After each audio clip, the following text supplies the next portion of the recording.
Viewers, the Enforcement Directorate has attached assets allegedly worth rupees 752 crores of the Gandhi family-controlled company called Young Indian and Associated Journals Limited.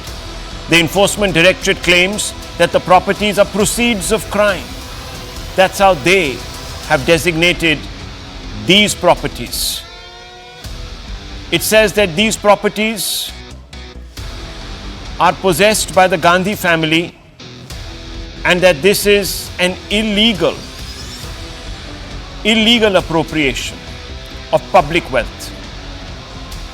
ED also says that the Associated Journals Limited owns immovable properties worth 662 crores. AJL's or the Associated Journals immovable assets across Delhi, Mumbai and Lucknow.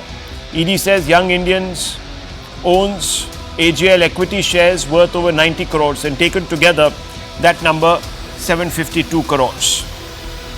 Now the properties attached by the ED are some of the nation's most iconic buildings, viewers. And I will show you some of those. A glance at those buildings will tell you that they are indeed extremely valuable because they are landmarks in their own right. The Nehru Bhavan in Lucknow, Uttar Pradesh, National Herald House, the ITO, and the AJL House, which is the Associated Journal House in Mumbai. All of them have been now appropriated. And viewers, these buildings were bought after AJL was formed.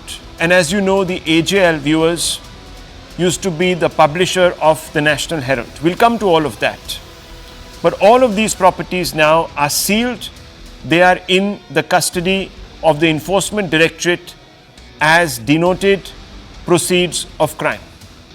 The Enforcement Directorate says that the Gandhis conspired with their closest acolytes to enrich themselves. That in 2010, the Gandhis floated a company called Young Indian. The Gandhis, that are Sonia and Rahul, ensured that they held a 76% majority stake in the company. The Enforcement Directorate points out that Young Indian was set up with a capital of just a few lakh rupees. In a matter of months, the ED claims Young Indian spent this pittance to acquire a company that had assets of at least 752 crores. The acquired company is a not-for-profit entity called Associated Journals Limited, set up pre-independence by the Nehru-led Congress party through public donations. This is a well-known fact, viewers. The purpose of this company was to publish the iconic National Herald newspaper. The ED has established that Associated Journals Limited was ripe for the taking. In 2008, it had shut shop, claiming it had no money to publish the newspaper. The Congress party, under the presidentship of Sonia Gandhi, loaned rupees 90 crores to bail out Associated Journals Limited. But when the company defaulted on the loan, the Congress party wrote the rupees 90 crore debt off. But it didn't stop there. Instead of diluting AJL's assets to recover the rupees 90 crore debt, of course, that is what most often happens, viewers. If a company goes bankrupt, you sell its assets so that you can pay its shareholders back or those who have loaned it money.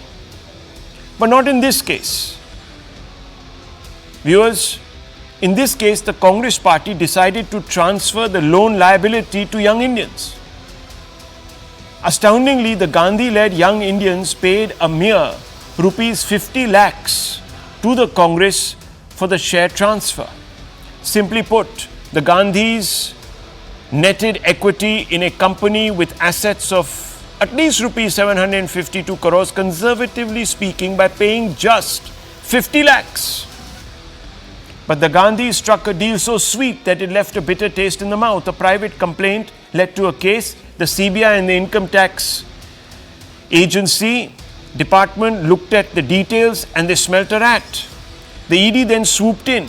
Essentially, the agencies found that the Gandhi-owned company Young Indians told Associated Journals Limited that they would arrange for a rupees 90 crore loan to bail it out. One of the directors of Young Indian, called Motilal Vora, who was also the treasurer, incidentally, of the Sonia Gandhi-led Congress, arranged for the party to cough up rupees 90 crores. In exchange for the loan, Vora told Associated Journals Limited that it would have to transfer all its shares in the name of Young Indian. The genius of the scheme lay in the fact that the chairman of Associated Journals Limited was also Motilal Vora. In other words, viewers, Vora not only supplied the rupees 90 crore loan acting as Congress treasurer, but Vora is director of Young India, was issuing orders to Vora himself, that is, as he was also chairman of Associated Journals Limited. So he was involved in all three entities. None of these facts are denied by the Congress. The Gandhis, in fact, insist that they weren't in on the details, and Vora, who is now incidentally dead, took all the decisions. Now, the crackdown by the Enforcement Directorate has led to a massive face-off. Watch some of the reactions, viewers. 2008 में 90 करोड़ रुपया loan दिया था Congress party ने associate journal को, जो national Herald publish करता था। तो 90 करोड़ वापस देना था। तो कहा गया कि 90 करोड़ हम तुमको माफ कर देंगे, तुम्हें कुछ काम करना पड़ेगा। का क्या करना है? का पूरा शेयर 99% फैमिली को ट्रांसफर करना है। का बताएं कैसे करेंगे? तो बस बिना बाकी शेयर होल्डर्स का कंसेंट दिए हुए एक यंग इंडिया बनता है पब्लिक। नाम क्या दिया? Young India. और डायरेक्टर कौन? 36% Rahul Gandhi, 36% Sonia Gandhi. National Herald is an organization which has been fighting against the Britishers in the freedom movement. We all know that the RSS and its organizations were supporting the BJP, the Britishers. Now the same RSS and its organizations led by Mr. Modi is taking away the National Herald properties through the illegal action of ED. But the war of words cannot hide some obvious hard facts that the courts haven't really given the Gandhis any substantial relief. Viewers, let's look at the Delhi High Court first. In 2015, it said modus operandi adopted by petitioners evidences criminal intent. There is a clear case to summon petitioners as accused. The petitioners, of course, being the Gandhis, they had moved the Delhi High Court to quash this entire investigation. Questionable conduct of petitioners needs to be properly examined. Viewers, the Delhi High Court in 2018 was even more scathing. It said the AJL, Associated Journals Limited, the publisher of the National Herald, was asked to vacate Herald House in 2 weeks. Questionable takeover of AJL by Young Indian. Dominant purpose for lease to AJL practically lost.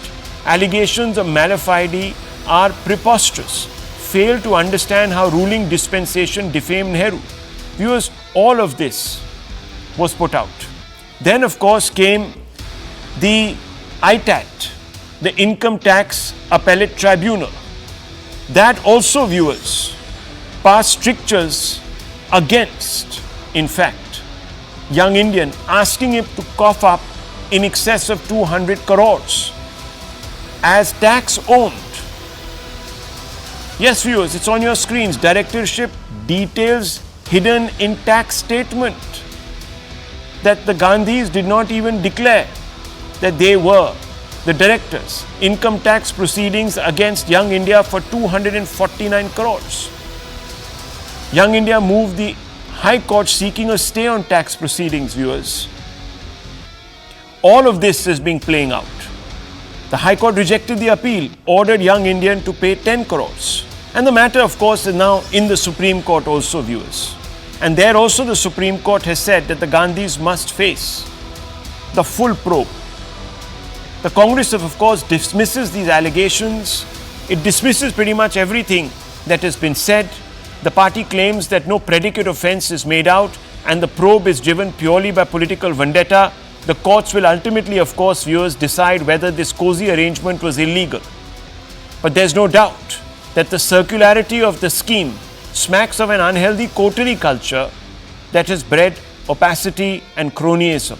The rupees 90 crores used as a loan, a facilitator's fee of sorts, came from the Congress coffers collected from the public's donations to the Congress party. In a more morally informed system, the Associated Journal Limited's assets built on the edifice of public donations should have been sold to not just service the broke company's debts, but also distributed as dividend to its original non-Gandhi family shareholders. But that didn't happen, viewers. As I told you, when a company goes broke, its assets are sold. And the shareholders get, and the people who have loaned money, the creditors, they get the money back, or at least a substantial chunk of it. However, in this case, it all goes in a circular way back to the Gandhi family. Optically, the National Herald newspaper saga prompts the question: is what is the parties is also the parivars in the Congress system